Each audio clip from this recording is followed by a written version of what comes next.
그래서 하나님 나라를 그렇게 살아가도록 하신 것, 그것이 주님께서 저의 인생 가운데 하신 일이었습니다. 두 번째는 하나님의 나라에 대한 두 번째 요소인 하나님 나라의 백성들을 이야기를 좀 해보겠습니다. 제가 대학부 시절에 그렇게 해서 복음을 받아들이니까 너무 좋더라고요. 그래서 저희 대학부 형제 자매들이랑 정말 즐겁게 지냈습니다. 정말 너무너무 좋았습니다. 서로 사랑하고 정말 좋았고요. 그래서 어느 정도로 생각했는가 하면 그때 야, 우리 5층 집을 지어가지고 1층에는 뭐 꽃집하고 2층에는 도서관하고 뭐 3층에는 병원하고 자기들의 장기들 있잖아요. 자기들의 그 미래의 어떤 생각들, 그거를 거기서 같이 이렇게 구현하면서 우리 정말 한번 잘 살아보자, 그렇게 생각했습니다. 물론 그 꿈은 그렇게 안 이루어졌습니다. 근데 좀 이상한 방법으로 이루어졌습니다. 세계로 병원이라는 이상한 방법으로 이루어졌습니다. 제가 공동체에 대한 그 꿈이 참, 하나님께서 그렇게 해서 하나님의 백성이 어우러져 사는 그 기쁨이 무엇인가를 시편을 통해서, 시편 133편, 형제 자매들이 동거함이 어찌 그리 아름다운지요 라고 하는 그 본문 때문에 참 그렇게 살아가기를 원했고, 그래서 전주 예수병원에서 트레이닝 받으면서 거기에서 공동체를 지향하는 교회, 심지어는 거기 공동체에서 제가 공동체 생활을 해보기도 했었습니다. 근데 시간은 가면 갈수록 어떻는가 하면 이게 쉽지 않은 거예요. 공동체 생활할 때 저희들이 같은 컴파운드 안에서 살았거든요. 그런데 6개월 사는데요, 정말 내가 왜 그랬을까? 내가 왜 그런 생각을 했을까? 저희 공동체 하시던 목사님 사모님이 그 이야기 시대에 공동체 생활? 그러면서 뭐라 하시는가 하면, 공동체 생활이란 천국을 지향하며 지옥을 사는 거야.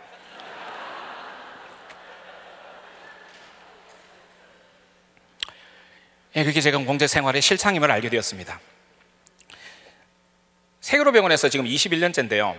제가 개원하면서 이제 6개월 뒤에 이제 영국에서 신학 공부를 하고 여기 들어와서 이제 지금까지 같이 있는데, 좋기만 했을까요? 예, 저의 흑역사를 저기 우리 지체들이 다 알고 있습니다. 어떨 때는 너무 힘들었습니다. 야, 이게 하나님께서 말씀하시는 공동체인가? 이런 생각을 하면서 너무너무 힘들었습니다. 성경 말씀을 읽어보면 하나님께서는 공동체에 대해서 그렇게 말씀하십니다. 이 공동체를 이루고 사는 것이 하나님의 형상이다. 그래서 하나님은 우리의 형상대로 사람을 만들되 남자와 여자를 만드시고 하시면서 이미 하나님의 존재 자체가 공동체적이고, 그래서 우리는 하나님의 공동체를 반영하는 존재로서 남자와 여자를 만들었다고 그렇게 이야기합니다. 창세기 2장에 보면 먼저는 남자가 만들어지고 남자로부터 여자가 나왔습니다. 그래서 여자가 하나님으로부터 해서 남자에게 이끌려올 때 남자가 뼈 중에 뼈요 살 중에 살이라 그렇게 이야기해서 남자에게서 나왔으므로 여자라고 할 것이다, 그렇게 이야기하면서 그렇게 한 몸이 될 것이라는 이야기를 했는데, 그럼에도 불구하고 왜 우리는 하나가 되지 못할까 하는 생각을 계속 해보게 되었습니다. 요한복음 13장 34절에서 35절에 보면 주님이 잡히셔서 십자가에 달리시기 전날 밤 이렇게 말씀하셨습니다. 새 계명을 너희에게 주노니 서로 사랑하라. 내가 너희를 사랑한 것 같이 너희도 서로 사랑하라. 너희가 서로 사랑하면 이로써 모든 사람이 너희가 내 제자인 줄 알리라. 제가 이 본문을 계속 읽다가 아차, 내가 굉장히 놓친 것이 하나 있다는 생각을 하게 되었습니다. 가만히 생각해 보니 대학 시절부터 서로 사랑하는 말씀 때문에, 또 사도행전 2장에 있는 그 초대교회 공동체의 너무너무 놀라운 모습 때문에 공동체야말로 저의 비전이요 드림이었습니다. 그런데 어느 날 보네포 목사님의 책을 읽다가 뒤통수를 맞는 경험을 했습니다. 그것은 바로 뭔가 하면, 공동체를 사랑하는 게 아니라 공동체에 대한 너의 꿈을 사랑하는 것, 그것이 바로 공동체의 가장 큰 적이다. 가만히 생각해 봤더니 제가 공동체를 사랑한 게 아니고 공동체에 대한 내 꿈을 사랑했던 것 같습니다. 이 본문을 읽을 때 저는 당장 서로 사랑하라의 관점을 두었습니다. 그래서 서로 사랑한다, 그렇게 했습니다. 가만히 생각해 보면 저도 저의 아내와 또 저희 공동체와 또 여러분들 많이 경험하셨겠지만, 교회에서 처음에 한 3개월에서 6개월 동안 얼마나 좋습니까? 그 공동체에서 정말 좋고, 또 보통 타문화권에 가면은 3에서 6개월간이 보통은 이제 허니문 피리어드거든요. 그때는 다들 잘해주고 뭐든지 다 신기하고 그렇거든요. 근데 6개월 딱 지나면 어떻게 됩니까? 약발이 떨어집니다. 제가 올레이션스 배운 게 있는데요, 이 선교사의 커브가 6개월까지 이렇게 올라가다가 6개월을 지점으로 내려가기 시작합니다. 그러면서 쫙 내려가는데 어디까지 경험하는가 하면 환멸을 경험하게 되는데, 이렇게 오게 되는 겁니다. 환멸을 경험하게 되는 자리. 가만히 보니 제가 살아왔던 모든 공동체 안에서 한 번도 환멸을 경험하지 않은 적이 없었습니다. 그런데 주님이 그것 때문에 주님께 계속 막 군지렁군지렁 거리면서 정말 이거 너무 힘듭니다라고 이야기할 때 주님이 그런 이야기를 해주셨습니다. 그것 때문에, 오히려 그것 때문에 공동체에서 살아야 하는 것이야. 왜냐? 네가 공동체에서 그렇게 살지 않으면 네 본색이 뭔지를 어떻게 알겠니? 여러분, 우리는 서로 사랑 잘하고 아주 스마트하고 아주 세련되고 아주 신사적인 사람이라고 착각할 수 있다는 것입니다. 그런데 공동체의 삶 속에서 자신의 정체가 드러납니다. 그런데 그 정체는 뭔가 하면 예수님께서 나를 받아주신 사랑을 기초하지 않고서는 견딜 수 없는 상태. 요즘 보면 개인주의 그리고 공동체보다는 내가 어떻게 혼자 사는 것들, 이런 것들이 조금 더 많이 팽배한 사회인 것 같습니다. 근데 대체로 보면 그 이유가 상처받기 싫어서인 것 같아요. 그래서 교회를 쇼핑하기도 하고 이쪽 선교단체를 두드리다가 다른 선교단체를 가기도 하고 또 선교지에서 선교지에 있는 현지 우리 인들에게 예를 들어서 큰 배신을 당하거나 이렇게 하면서 선교지를 바꾸는 일도 있고, 그리고 가장 큰 것은 공동체 안에서 선교사 공동체 안의 문제 때문에 선교에서 드롭 아웃하는 그런 경우들도 있다는 것입니다. 그런데 주님이 이야기하시는 것은 그렇기 때문에 공동체를 하라는 것이라는 것이었습니다. 그렇기 때문에. 왜냐하면 그렇게 해서야만 나는 내가 스스로 공동체를 사랑할 수 있는 사랑의 힘이 내 속에 없다는 것을 처절하게 깨닫고, 그때부터 주님을 사이에 두고 사귀는 사귐이 시작된다는 것입니다. 그게 제가 보네퍼의 책에서 읽었던 굉장히 중요한 통찰이었을 뿐만 아니라 주님의 말씀이었습니다. 오늘 이 말씀에 서로 사랑하라는 말 앞에 뭐가 있는가 하면 세 계명을 내게 준다는 말이 있습니다. 세 계명이 무엇입니까? 내가 너를 사랑한 것 같이. 우리 서로 사랑하라는 것은 이웃을 사랑하라는 신명기나 이런 계명에 다 있었어요, 사실은. 그러니까 이걸 뭐라고 세 계명이라고 하느냐는 것을 저는 잘 이해를 못했습니다. 그런데 이해가 가더라고요. 그게 세 계명인 이유는 신약과 구약을 통해서 한 번도 예수께서 십자가에 달리셔서 우리가 아직 죄인 되었을 때 우리를 사랑하신 그 사랑을 우리가 경험한 적이 없거든요.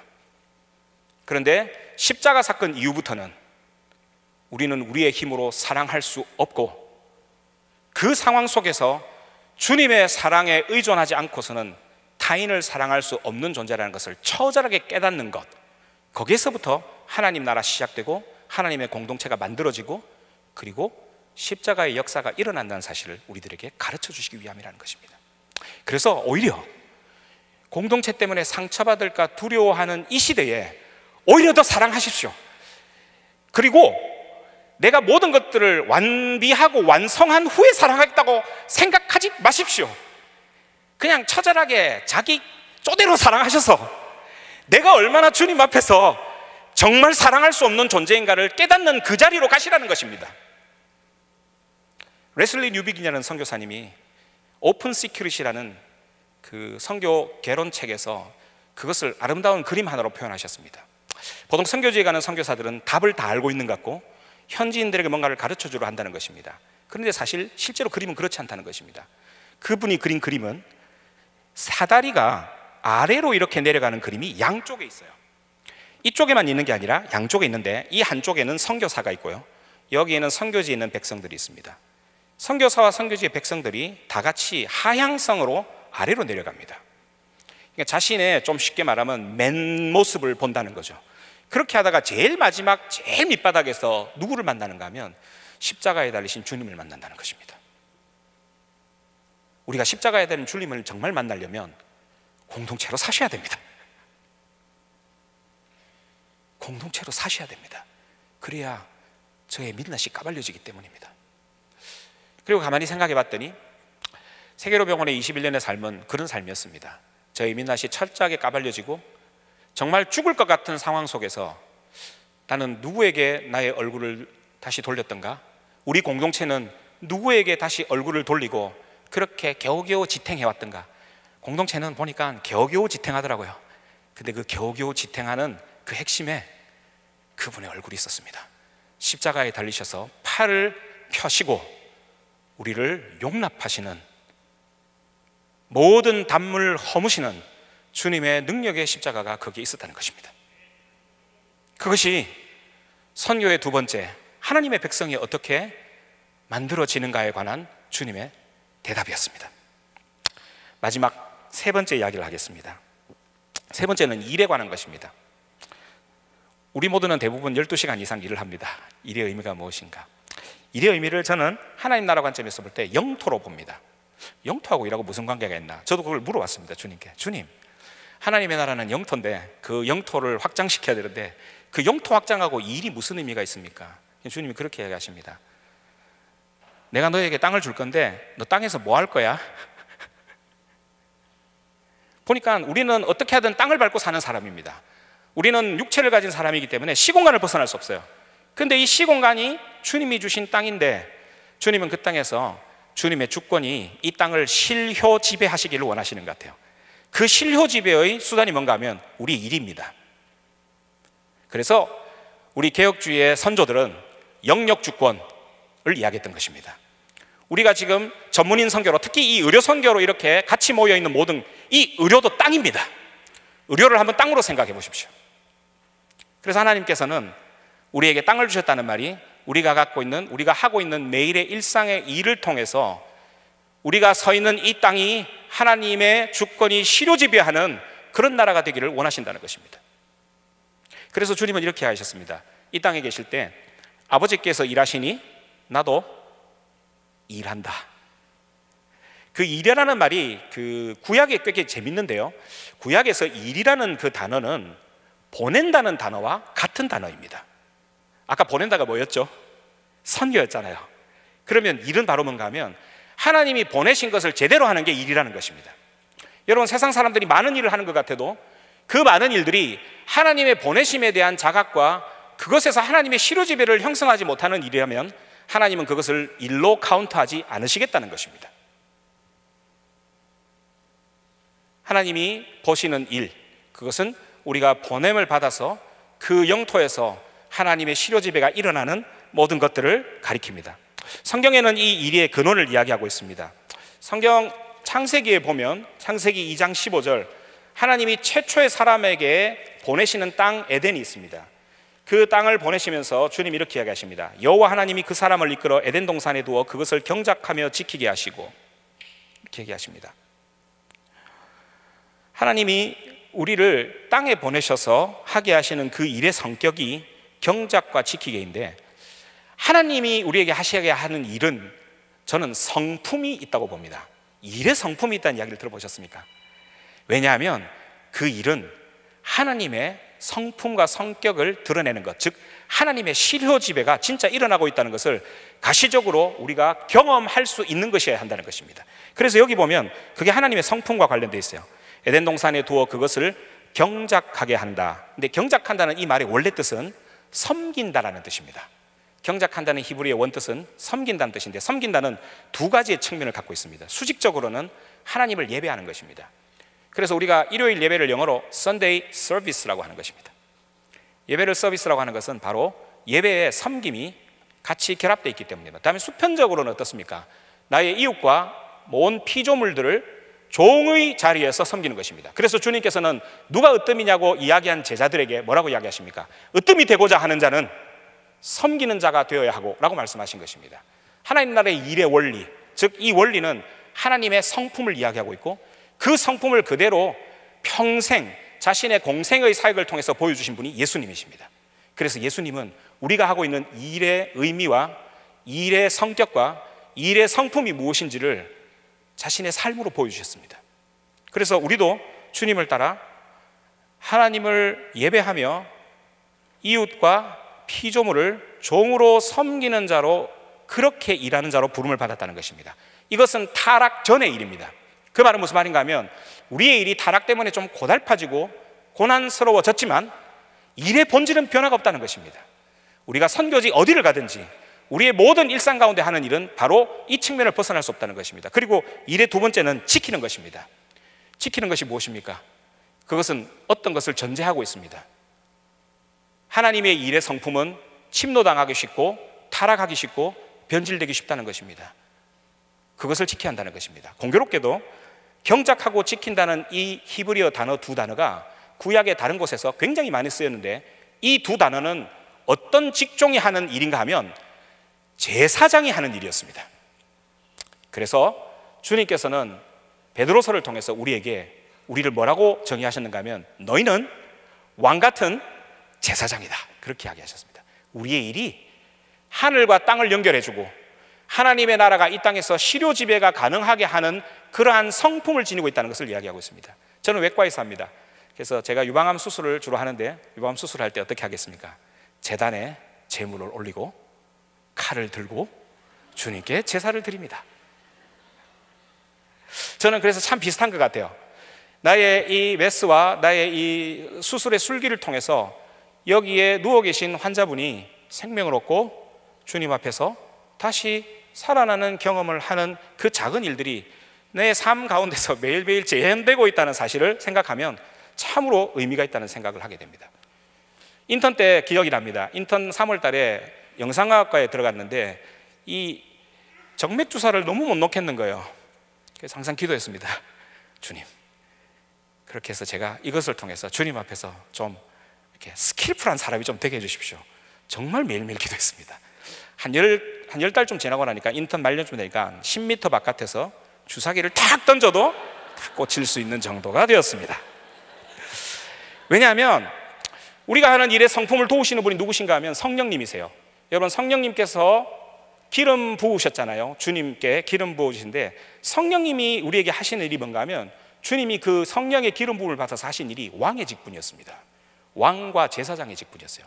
우리가 성령을 받는다는 것이 이런 일의 측면에서 보면 우리로 하여금 왕과 제사장의 직분을 수행할 수 있도록, 그것이 어떤 선교지든 간에 그 선교지에서 왕과 제사장의 직분을 수행할 수 있도록 힘과 능력과 지혜를 주시는 분이 바로 성령님이시라는 것입니다. 그래서 우리 성령 받아야 합니다. 성령 충만해야 된다는 것입니다. 그것이 어느 곳이든. 그래서 주님이 이 일이 어떤 의미가 있는가를 이야기해 주시는데, 계시록 22장 5절에 보면 이렇게 이야기합니다. 우리 하는 일이 참 고달프고 그렇잖아요. 그런데 저는 본문을 읽다가 이 일이 이 땅에서만 그치는 것이 아니라 이 일은 연속성을 가지는 일이라는 것을 알게 되었습니다. 계시록 22장 5절에 보면 이런 말씀이 있습니다. 다시 밤이 없겠고 등불과 햇빛이 쓸데없으니 이는 주 하나님이 그들에게 비치심이라. 그들이 세세토록 왕노릇하리라. 여러분, 우리의 미래가 어떤 줄 아십니까? 우리가 하나님 나라에서 우리가 이슬람이 이야기한 것처럼 어디 해먹에 누워가지고 자기 손으로 안 떠먹고 다른 사람이 떠주는 과일이나 음료수를 먹으면서 띵까띵까 노는 게 우리 미래가 아닙니다. 우리의 미래는 왕의 노릇을 하는 것입니다. 여러분, 이번에 저희들이 대통령을 뽑았는데 대통령 요새 퇴근 안 한대요. 여러분, 나라 하나 다스리는 게 얼마나 신경 많이 쓰고 책임 많이 지는 일인 줄 아시죠? 그런데 우리의 미래의 모습이 왕의 모습이라는 것입니다. 그런데 이 왕의 모습으로 다스리는 이 왕의 노릇은 지금 여기서 일하는 우리의 성품이 빚어져서 만들어진 결과라는 것입니다. 즉, 우리 하는 일의 모든 성품은 여기에서 끝나는 것이 아니라 영원히 주님과 함께하는 하나님 나라의 그 성품을 가지고 왕노릇하는 자로 하나님 우리를 세우실 것이라는 것입니다. 그렇게 보니 저의 일이 너무 의미가 있습니다. 내가 오늘 하는 일이 한계가 있고 제한이 있는 것 같고, 선교지에서 할 수 있는 일이 참으로 한계가 있고 제한이 있는 일 같아도 이 일은 영원과 연결된 일, 즉 왕의 직분을 지금 오늘 내가 수행하고 있다는 것을 이야기하고 있다는 것입니다. 말씀을 맺겠습니다. 사랑의 수고가 오늘의 그 주제인데요, 주님이 부활하셨습니다. 부활하신 주님을 이렇게 보니까 부활의 몸이 참 특이하죠, 그죠? 우리가 요한복음 20장, 21장 읽어보면 부활의 몸이 참 특이하고 누가복음도 마찬가지인데, 여러분이 내가 부활한다면 나는 어떤 몸을 가졌으면 좋겠다는 생각을 해보신 적이 있으십니까? 나는 원빈 같은 몸을 가졌으면 좋겠다는 생각을 해본 적이 있습니다. 혹시 우리 자매님들은 어떤 생각을 해보세요? 전지현? 뭐 이런, 아니면은 뭐 안젤리나 졸리? 좋습니다. 그때는 뭔가 내가 생각할 때 어떤 완벽한 것을 생각하기 쉽습니다. 부활의 몸을. 그런데 주님의 부활의 몸에 특징이 있죠. 주님은 3일 전만 해도 주님을 알던 사람들이 주님을 몰라볼 정도로 참 알 수 없는 몸이기도 했습니다. 그런데 주님을 알아본 단 한 가지 표식이 있었어요. 아무리 주님을 몰라보다가도 주님을 알게 되는 단 한 가지 표식이 있었습니다. 그게 뭔 줄 아십니까? 주님의 부활의 몸에 새겨진 손과 발의 못자국과 옆구리의 창자국입니다. 저는 이 본문을 읽다가 저의 일의 의미에 대해서 다시 생각해 보게 되었습니다. 우리의 모든 일들이 주님과 그의 나라를 위해서 행하진 모든 일이라면 그 일에는 상처가 있게 마련이더라고요. 그런데 그 상처는 주님의 손과 발과 못자국에 있는 그 상처로 다 수렴되더라고요. 주님은 우리 온 인류를 위해서 일하셨습니다. 그 일의 클라이막스가 뭔지 아십니까? 십자가입니다. 그런데 그 십자가의 상흔이 우리 부활의 몸에 있을까요? 없을까요? 우리가 주님을 따라 부활한다 그랬잖아요. 고린도서에 보면요, 우리가 주님 부활하신 것처럼 부활하고 주님은 우리 부활의 첫 열매라 그랬잖아요. 그러면 오늘 우리의 일 가운데, 우리의 공동체의 섬김 가운데 우리가 받았던 모든 상처와 상흔들은 부활의 몸에 새겨져 있을까요? 새겨져 있지 않을까요? 저는 새겨져 있다고 봅니다. 새겨져 있을 뿐만 아니라 우리가 나중에 부활의 날 서로를 알아보는 방식은 그 상처 보고 서로를 알 것이라는 것입니다. 여러분, 그래서 사랑의 수고가 오늘도 의미 있습니다.